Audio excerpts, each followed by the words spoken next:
Well, Nemesis, the North American team, over on the left side, on the blue side. American team on the blue side here, currently considered, I think, no discussion about that, the strongest team out there on the North American servers, and they now want to show that they are also strong on the European servers. They are playing against Wild Panthers, and let's go over this. We have Dormammu playing Catherine, Hardek going for Koshka, and hard carrying NA is playing Vox. We have on the other side Imperium, Koshka, Liquor going for Scarf, and If is playing Vox. So both teams, it is very interesting because we do not have, again, a supporter on both sides. Catherine is considered as the protector here, Dormammu down on the Halcyon Fold here, and the other team, Wild Panthers, they have the same setup as we have just seen Unknown team playing. They are going for Vox, Scarf, and Koshka, and therefore for aggressive,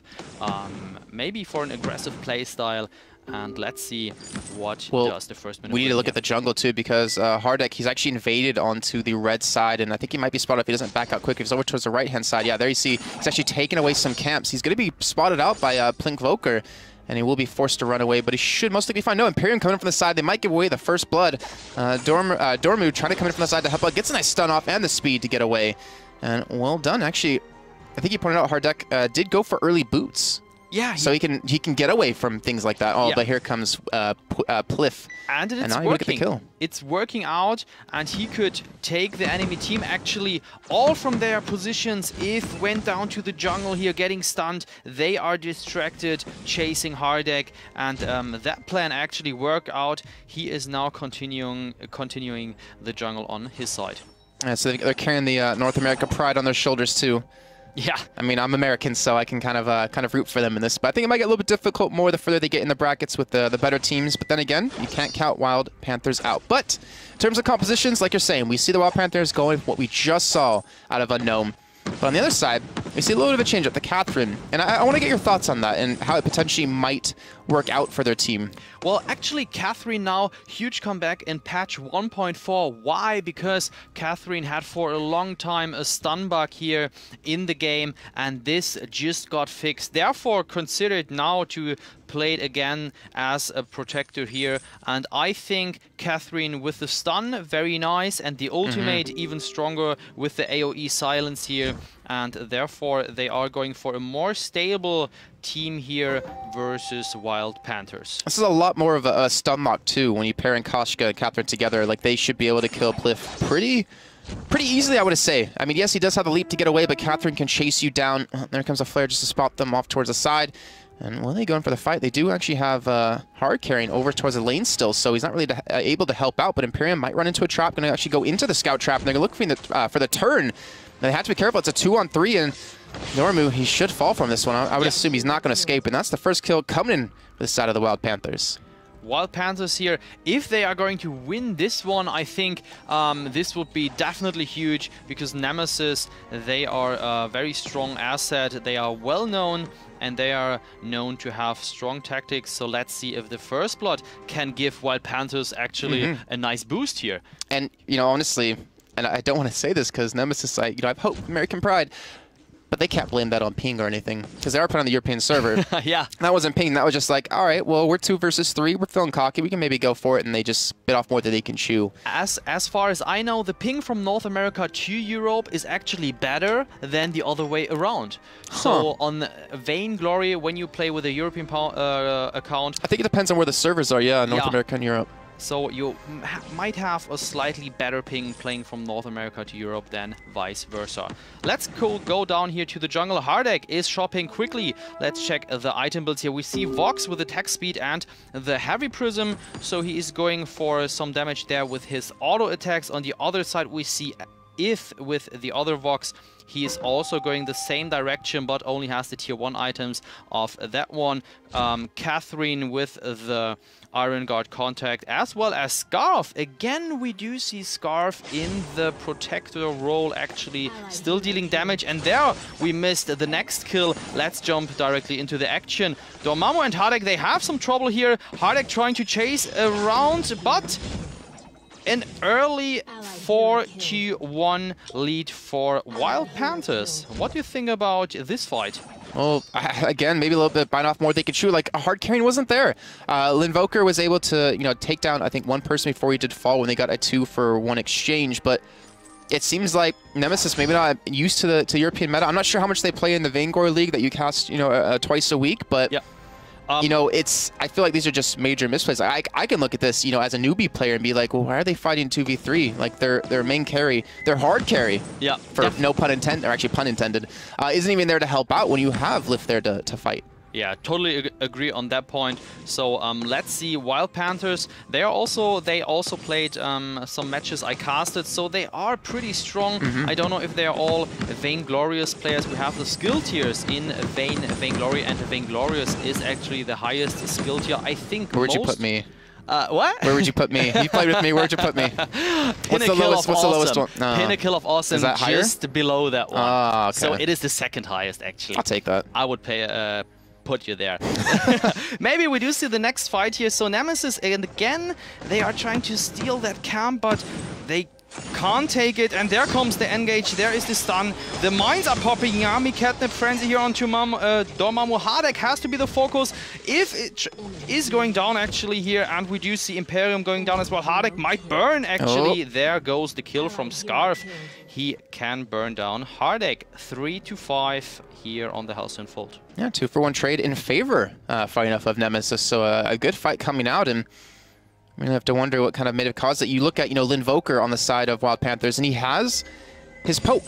They have poke that the side of Nemesis doesn't have because it's Catherine versus Scarf. You have melee versus range. Like, you have the ability to poke them down, burn them with your passive over and over again before they do go for the fight. But with the early boot investment, I think that Hardek went for, it's like, all right, well, you can poke us, but I can get an engage on you quickly. I can run in, boost myself in, and just catch you out. Yeah. And he was able to, I think, take down Liff before he'd fall. Right now, we just saw here Linvoker placing that sneaky mine here at the gold mine, so he can actually see if this one is being taken by Nemesis, and it is almost full, and therefore giving 300 gold per player if they take it down. And this is now the hotspot here of the map. There is the flare. I think Nemesis knows that Wild Panthers are grouping up here. They are placing mines now, flaring the other bush, trying to spitfire and hit someone, but there is nobody. Let's see how this situation is going. Like, Wild Panthers are buying way more flares than Nemesis. Yeah, flares are now cheaper. 25 gold per flare. It was before 50. 50. So the price cut down there. And you can stack them higher too, which, I think you can stack him lower to 4. Before it was 5. Okay, I thought actually they could stack more. Yeah. Okay, so you can't stack as many, but they're a lot cheaper. Yeah. So definitely more of a reason, especially when you're in this point of the game. We're 7-8 minutes in. There's a lot of battling going on. Linvoker getting caught out, getting completely stunned. But Imperium, he's going to be the focus out of hard carry and Hardek. And looks like he won't fall just yet. Hardek can be the first casualty, looking for the second. It's a 1-for-1 trade. And look at Linvoker on the side of the fight, not trying to go down, but Dormammu, he might catch him out. The stun going to come in. And I imagine 1 or 2 auto attacks and Linvoker will fall. So an ace coming in, a regen buff helping out as well. And they might be looking for a turret. They might be looking for actually the gold mine. That's a lot of money, like you said. It's been stacked up, but they're not going to go for it for now. I think they should have go for it because they are 2 people here, hard carry and Dormammu. Pretty good situation. Let's talk about the item builds. We have Vox with the Eve of Harvest providing him some crystal lifesteal with his hits and the ultimate, of course. Very important. So far, nothing very unusual as far as I can see. Everyone has tier 1, tier 2 items, so nothing big. Only hard carrying here has finished his Eve of Harvest. Okay, so these 2 teams have been, I feel like, duking it out more than the game we just saw with Unknown versus Victoria's Secret. Definitely a big bloodbath between them. I think it comes down to the play or the mindset of Hardek as they got very aggressive in the beginning. He pushed up, took away some camps, got very in their face, and was able to escape with the help of Dormammu. But now Linvoker might get caught out, and I feel like he's going to die. There's no one that's going to help him out of this. Yep. And there'll be another kill coming in the gold mine, already being pinged out. They have scout traps in both bushes to see anyone coming around the corner. And this is going to be almost an impossible feat to stop. Hardek ultimate back off cooldown. He actually goes out to force them away. The stun coming in and Lift. He should fall from this one more attack, and he will die. Now, and that is a 2-throw exchange, and the gold mine's still being tanked up, half HP. So they pick up, 2 kills? They pick up the 300 gold from that. and that just gave them a huge lead. 7.2 thousand gold to 5.3. They have a 2-kill advantage. And that little bit of missteps of, you know, hard carry not being there in the beginning, I feel like they've worked around it and they've been able to, you know, fix any mistakes that they were making. Yeah, so let's check out the item builds. There we see Koshka Imperium going for the Aftershock. Very, very interesting item, providing some high damage output here to the hero. And what did change so far? We have Dormammu here with the Life Spring. Life Spring, a very important item actually in team fights here on Vainglory. Why is that? Because it has an activate and it gives you and your teammates HP and therefore life back. And the lower your HP is, the more HP your team receives. And with a Koshka on both teams, it's all about bursting someone down, and that help's going to help out. And there we go, Imperium getting locked down. Here comes Hard Carry, and he is definitely doing what his name says. He's currently 5-1, and is able to pick up another kill, 6-1. Dormammu, he will fall from this one as it finally Lift able to get a kill, but I'm not sure the rest of them are going to survive. Hardik comes back in, Hard Carrying, helps out to secure another kill, and Lift now the last man alive. Looks like he will get the dash away and escape, but a 2-for-1 trade, you'll take that any day. And now Nemesis going to a 10-7 lead. 11 minutes in, they're looking for maybe the turret. Lift, you've got to be careful. He's going to have his dash to escape. Actually, does he have the energy to do it? I'm not sure. And now he's taking a lot of damage. He does get the dash, but Hard Carrying picks up the kill. 7-1 for him, and he is ridiculously scary.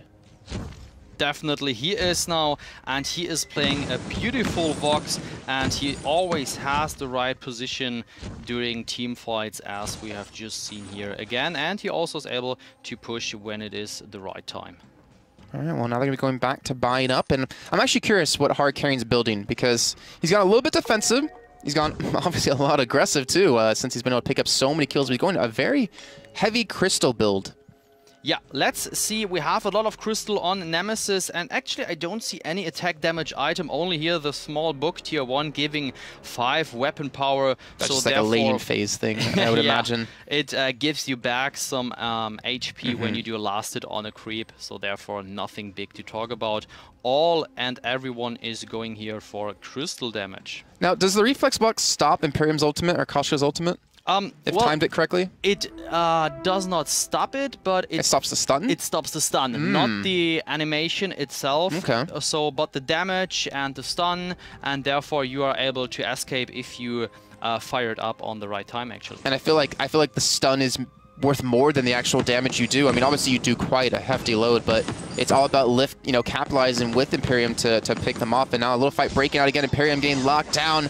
And I imagine you're not going to escape this one as they pick up another kill. That one going over to Koshka, over onto Hardik. Wow. And Linvoker, he will fall as well. And I feel like this is just getting very one-sided. Lift, he might get dove under the turret. He's got to be careful.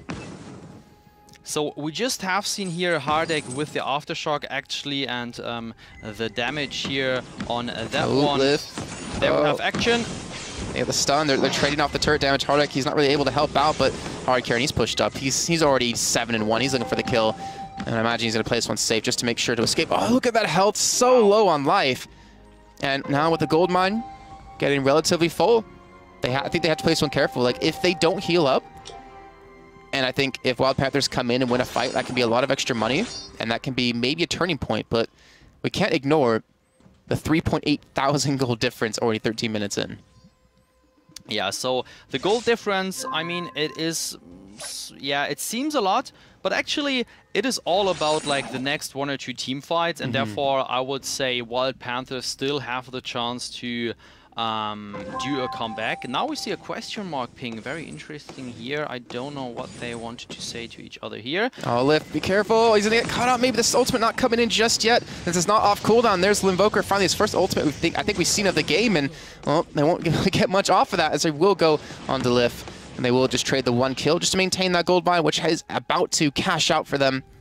And Nemesis, I think they're proving why, you know, they're the top team in NA. They are looking strong, even, you know, against a team, like you said, Wild Panthers being, you know, a very good team. Yeah. See them in the Vainglory League quite often, but playing even with the ping that they might have and still looking this good is not easy. That is true. So even if they might have a slightly worse connection onto the European servers, they are still performing pretty good here and dominate this. There is the question mark on the minion mine. Why the question mark? Because if you kill the minion mine, so the information for all new players, if you kill the minion mine on each side, we do see we have one here and one here on the other side. It makes your minions on the lane actually stronger, and they are going to push, therefore, the lane much more effectively. It's good timing too, considering the Kraken, again, not Leviathan, correcting myself from that one. The Kraken will be coming up in just a few seconds, and that's a perfect time. You know, you get your lane shoving out, you can have some, you know, decent time to take it if you want, or get set up, more importantly, in the jungle with all these scout traps, buying up those flares so you can stop the enemy team from really contesting it. And you can see that I don't think there's a single scout trap around the Kraken, and they're going to try to rush in towards it to maybe get some sort of vision. But don't remember, he's just so tanky. Imperium, he will get locked down. Wow. It's a double lockdown. So trying to go for hard carrying, who's now has to be very careful. But look at the health, the healing he has. He just can't be bursted down. And that's going to be an ace coming in. That's going to be the Kraken picked up. And I would imagine at least 2 turrets. Yeah, we have to see 2 turrets. I think the death time is now around about 15-20 seconds, as we can see. They might still have some time here on the Kraken, and then let's see here, hard carrying, doing the smart thing. He is actually pushing the turret while Hardek and Dormammu are busy taking Kraken down. There goes the first turret, and I think the second turret will go down as well, maybe even now. So this is very, this is actually this a is very without strong the help of the push. Kraken. Yeah. This is just him, and he's not really afraid, it seems, as he's like just fighting off 2 people at the same time. But they didn't. Actually, they do have the Kraken. Sorry, they did pick that up, and it's starting to move over. Able to buy up too. And, you know, I'd say we could look at items, but I feel like at this point we shouldn't, because with the way this game is going, with the 18-7 scoreline, I would imagine the next fight's going to do it. The next fight will most likely end the game. The next fight, I think now Nemesis is trying to take it down here and move, therefore, onto the round of the best 16 if they win this one. And yeah. I think they could potentially go up red. Yeah. Which you were saying is the top team. Well, there's 2 different teams within red, but is one of the top teams, if not the top team in Europe. I think so. So I think they could face red in the semifinals, as far as I know. I think so, yeah. Yeah, we have to check the bracket later on. And now here we do see Kraken pushing the one of the last turrets here before the vein can be shattered. And there comes it.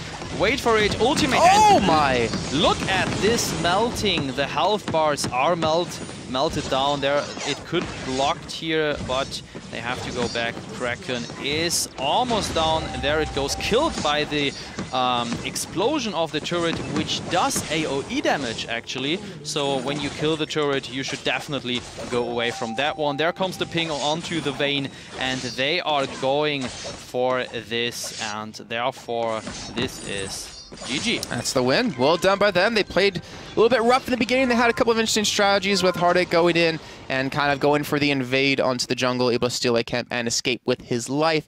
But they get nonetheless performed very well. I think that was our quickest game so far. And like I said, they do advance further into the bracket.